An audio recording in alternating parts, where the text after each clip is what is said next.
ఏమీ తోచట్లేదు అనుకోండి, ఆయన ఏదో పాపము చదువుకుంటాడు, ఆయన ఏదో పని చేసుకుంటాడు, ఆయన ఇంటికి వెళ్ళి కూర్చుని మాట్లాడడం. ఆయన ఇంటికి ఎందుకు? నీకెటూ పని లేదు, ఆయన ఎందుకు పాడు చేస్తావు? నా బోటి వాడి గురించి చెప్తున్నాను, మీరు అలా చేయరనుకోండి. ఆయన్ని ఎందుకు పాడు చేయడం?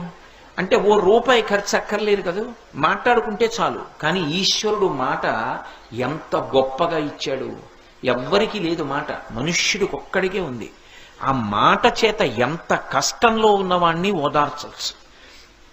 మాటతో బ్రతికుదాం అనుకున్నవాణ్ణి కూడా చచ్చిపోయేటట్టు చేసేయచ్చు. రావణాసురుడు మాట్లాడిన మాటలకి సీతమ్మ తల్లి చనిపోదాం అనుకోలా? అదే సీతమ్మ తల్లి హనుమ మాట్లాడితే బ్రతుకుదాం అనుకోలా?